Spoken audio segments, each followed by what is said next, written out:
design basically has a lot of attributes. So there's the perception that design really focuses on things like the aesthetics. And we heard this morning at Google, Larry's like, I want to change the visual design to make everything the same. So at a surface level, one could assume he doesn't really get design because he's just talking about the visual treatment of something. I'm sure he gets it very deeply, however. But a lot of people actually still see design as being very much just the aesthetics of what it looks like. Added to that, you also have kind of the deliverables that design teams are often tasked with giving you back. So there's specifications, and there's mock-ups, and there's comps, and very tangible artifacts that basically embody the aesthetics and the visual presentation. They don't always have a chance to really go deeper and really talk about what's really behind that design. You also have kind of the perception of designers, squirrel being my favorite kind of way of looking at it. A lot of times designers can get easily distracted because they think very holistically about a problem and they look at things from a much bigger lens than the average engineer, marketer, salesperson, support person, et cetera. And that can create the perception that we suffer massive amounts of ADD. Because just like me right now, I'm completely fixated on the fact that my font is way too small for you guys to read. And I'm really distracted by it. Designers suffer this kind of perception. Some designers also propagate that perception, unfortunately. Not all designers are equal in that perspective. But so there's that kind of perception around what design is.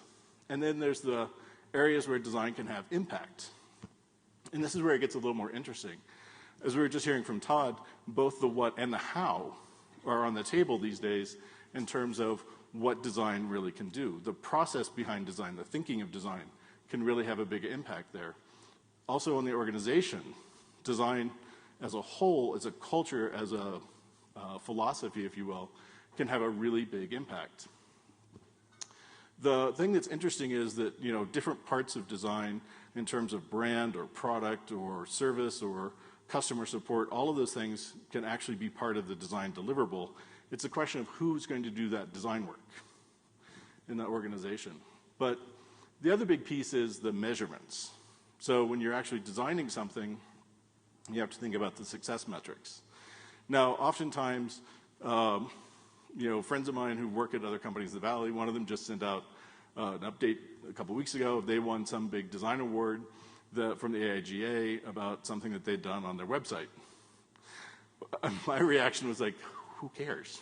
No offense to the AIGA, but it's really not that important to me that that award was won by that team. To me, that's not a core metric of the success of how well the service was designed.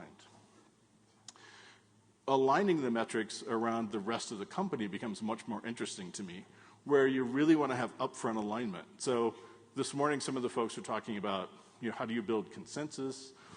How do you basically get alignment? One of the big things is upfront saying, what is success going to look like for this thing that I'm designing? And really being able to also tie back the impact to the bottom line. I had an interesting conversation last night, I'm not sure where he is, about customers versus money. But you want to have an impact on the key metrics that your CEO, the board of directors, your investors, the things that they really look for in terms of whether the company's doing well or not. You want to be able to tie back to those attributes when you come up with these metrics. The other thing is around the potential that design has. This is the tricky part because there's kind of the big D and the little d, and there's the momentum and the desire and the interest that people have. Your CEO, not to name names, you may have a CEO who went to New York, had a conversation with Walt Mossberg, and Walt basically beat him up because he didn't feel that the design was evolving fast enough on your products. Returning home, you have a conversation with your vice president to say, why aren't my products evolving fast enough? And then you can basically say, you haven't given me resources, allocations, roadmap, et cetera. But you have to be able to kind of have that conversation and not run screaming from the room, no matter how much you may want to run screaming from the room. The other big thing is, if you look at design from these types of attributes, they're not really equal, like to strategy, right? So design and strategy aren't really parallel if you kind of define design more traditionally from this point of view. At the same time, what's strategy? So just taking a step back and looking at it more from a Harvard MBA, Wharton Business School kind of classic corporate strategy level, what is strategy? Strategy is basically the definition of the vehicle, which is how you're going to get there, the arena, where you're going to play, the resources, how much money you're going to invest. It's very logical, very objective, and it looks across everything in an organization. Design is one of those things. User experience is one of those things. Everything in the company is up for grabs at that point in terms of the strategy, in terms of which lever gets moved forward, which one gets pulled back, which one gets more investment, which one gets less investment. And the horizon line for these strategies varies. So having done consumer work and enterprise work, the horizons for the strategies are very different. Being able to accommodate those strategies becomes really critical. At the same time, the definition of the strategy. So we've heard a lot about user experience strategy, design strategies, other strategies. At a high level, the expectation that most of the executives have in the organization is strategies are going to be defined very top-down. It's the job of the CEO to define the strategy. That strategy can cascade down, it can be split apart and come into chunks. User experience can be one of those chunks. If you try to design your user experience strategy from the bottom up, and it doesn't align with what the CEO is cascading down, there might be some disappointment. I'm just saying, you may be a little sad. The other thing is that the C-level, the cross-functional piece, all of those types of things, the process for the strategy piece is very large and arduous in terms of the conversation. There's a term that I picked up at SAP called syndication, where you basically syndicate these ideas through the organization. I'll get into that later. But a lot of the focus and the stakeholders around the strategy, basically it's all around the alignment. And one conversation I had with a guy about strategy, he said, it's the closest thing to a religion that a business has. It's totally faith-based. You have no idea if it's really going to work until it's over. And it's never really over.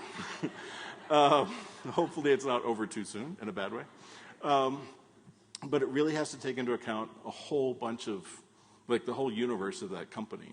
So that's why it's like, it's not just the E-staff and the shareholders, but it's also the partners and the distributors, the customers as well. It's a whole comprehensive view of the organization. And as much as it's as easy as it, I should say, for designers to kind of look at that holistically, there's still a question of credibility and whether or not you have the credibility to participate in that religious discussion around the strategies. Then there's the execution of the strategy. And this is where where the rubber kind of hits the road. One of the big things around the strategy is transparency and honesty and feedback, being able to really know that when that strategy is rolled out, even if the individual thinks it's the dumbest thing they've ever heard, they're still going to do it, and they're going to give it their best. And this is where one of the little points of conflict can come up with the UX strategy is that the designer may not have participated in the definition of the strategy. They may think it's really stupid. Designers have a tendency to express themselves very easily, both visually, verbally, non-verbally. A colleague of mine who's gone on to do great things, actually at one point at Apple, was so disappointed in the strategy that rolled out, he sent out an email to everyone at Apple. It was about a 3-page email. He articulated why he thought the strategy was flawed and everything that was wrong with it. Surprisingly, he kept his job. But he did have to change companies soon after that. They didn't fire him on the spot. But basically, no one wanted to work with him because they didn't believe he believed that what he was doing made sense. And so basically, somebody equated it to Martin Luther nailing the thing to the door. It's kind of over at that point. Then there's the challenges for being able to deal with strategy.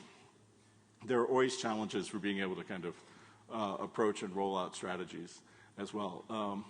One of the things with the design piece around strategies is that sometimes it comes very late. Just naturally, organically, it comes very late in the process. Design can come at the beginning of the kickoff of a project, but it's still going to be late in terms of the overarching strategic definition. The trick is that you have to build up the credibility to get involved early on.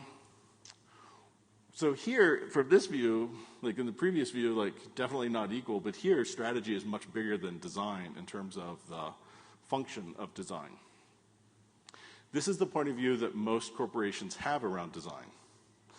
Designers are able now to kind of change this perception, both because of the external forces coming from media, the business press, et cetera, around why design is so critical and why it's such a key differentiation.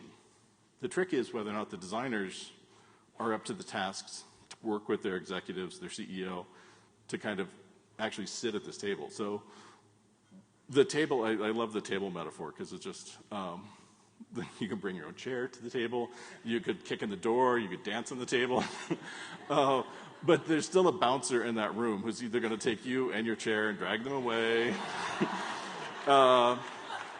There's somebody, like, at the very least, there's going to be the little kids' table at the far end. And you can sit down there. The table is this great metaphor, especially because the table at the SAP headquarters in Germany actually looks like it came from the set of a James Bond villain. The table itself could keep you from sitting at the table. Yeah. The chairs would retract and turn into like a little thing.